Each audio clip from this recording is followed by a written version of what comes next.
décembre. On m'a arrêté sur l'autoroute. On m'a sorti de la voiture, on m'a enfermé dans une voiture, on m'a gardé plus de 20 heures enfermé dans une camionnette sans lumière.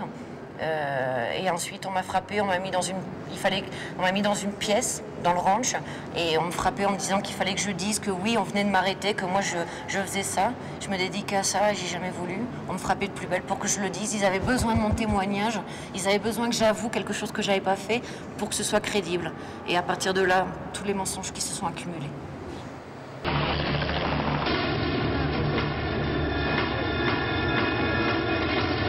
Florence est accusée et condamnée pour avoir kidnappé. Aujourd'hui, c'est elle qui est kidnappée, c'est elle qui est otage. C'est une otage politique aujourd'hui. Mes chers collègues, il y a quelques jours, j'ai pu rencontrer Florence Cassé et je puis vous dire que j'ai admiré son courage en même temps que j'ai lu la détresse dans ses yeux. Je vous le dis clairement, la France ne laissera pas tomber Florence Cassé.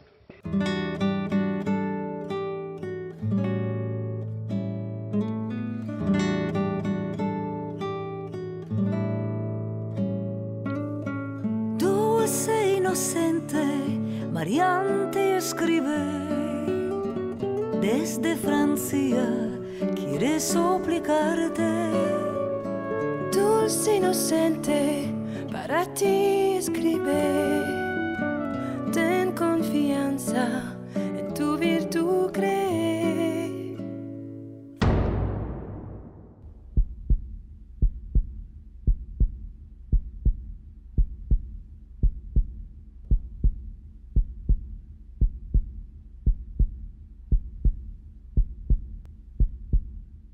Nous avons exprimé à plusieurs reprises au gouvernement mexicain notre préoccupation au regard des conditions dans lesquelles Mme Cassé a été arrêtée et dans lesquelles l'instruction et les deux procès de première instance et en appel ont eu lieu. Le message que l'on doit passer, c'est de dire effectivement, nous sommes déterminés, la France est déterminée et les autorités françaises n'ont jamais lâché Florence Cassé, le président de la République, en est le témoignage, le Quai d'Orsay aussi. Mais je rappelle, ce qui est impératif chez nous qui sommes élus, eh bien que c'est un état de droit, c'est une démocratie et que nous n'avons pas à faire d'ingérence. Mais ne pas faire d'ingérence n'est pas se taire. Flores, querida inocente. Certidumbre, querida inocente,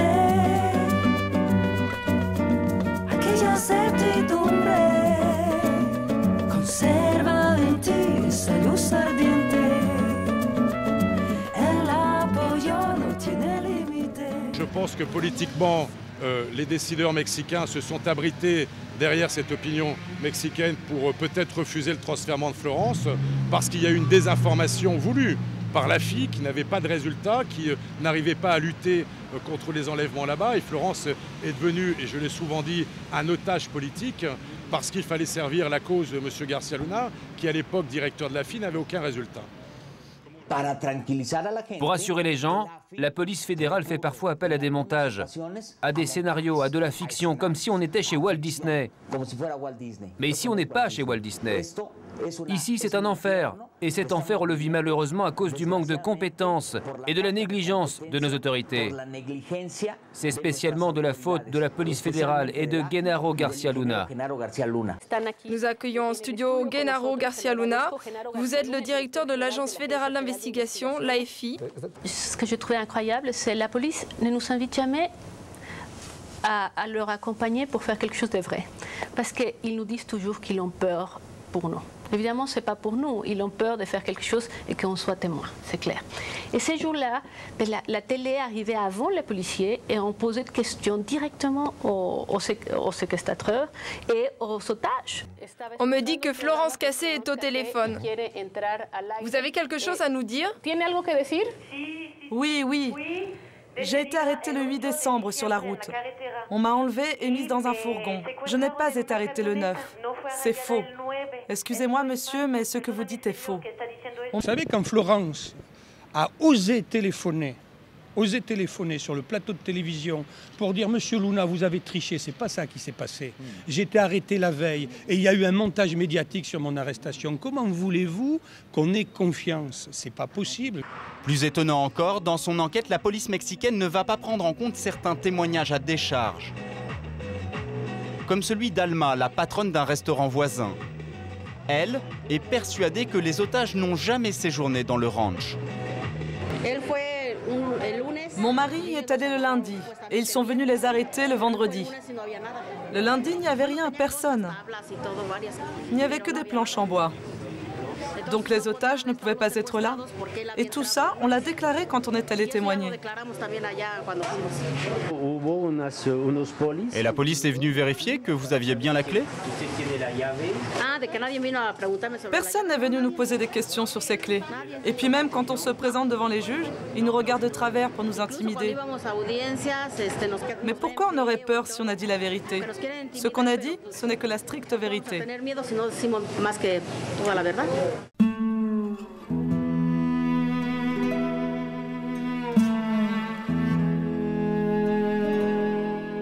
Florence est une coupable qui a été fabriquée purement et simplement. D'abord parce qu'on a manipulé le dossier dès la base, dès son arrestation, puisqu'on sait qu'elle a été arrêtée aujourd'hui, le 8 décembre, et qu'on n'a pas protégé ses droits essentiels, notamment en lui permettant d'appeler l'ambassade et le consulat. Et puis tout ça au fur et à mesure de l'instruction de cette affaire, et même jusqu'au tribunal. Malheureusement, le cas de Florence, ce n'est pas l'unique cas qui existe dans le monde, mais il y a énormément de cas fabriqués au Mexique. Il faut montrer que celui-ci, c'en est un de plus, et que le peuple mexicain se rende compte que réellement, il se fait manipuler par la presse, par les politiques là-bas. Comment elle peut aller à 10 000 km dans un pays qui n'est pas le sien? On peut pas être au top. Hein.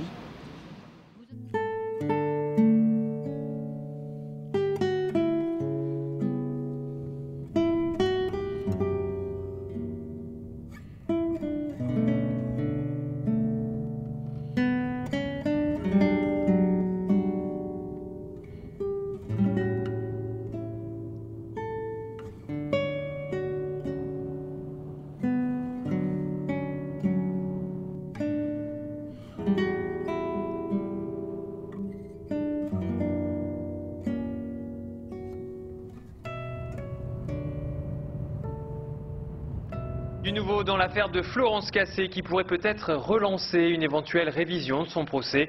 La justice mexicaine a révélé avoir menti à propos de l'arrestation de la jeune femme originaire de Béthune.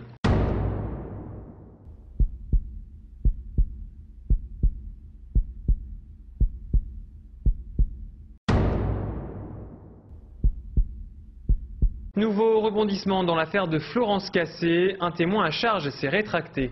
Ce Mexicain a affirmé ne pas connaître la Française originaire de Béthune, alors qu'il l'avait accusée d'être à la tête d'un gang de ravisseurs.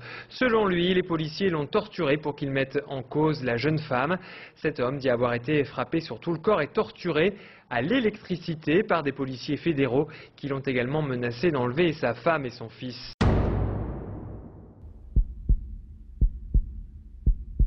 Des documents parvenus à l'agence France Presse et datant de janvier dernier révèlent en fait que la police des polices mexicaines enquête sur l'arrestation de la jeune Française depuis bientôt 4 ans. Mais cette enquête, élément très important, aurait été bloquée au niveau interne.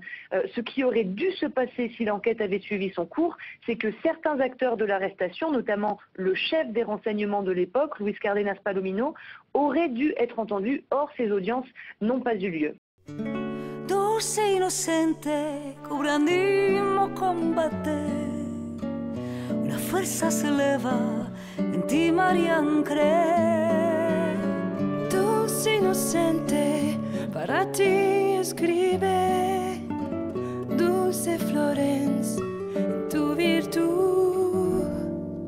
Cree.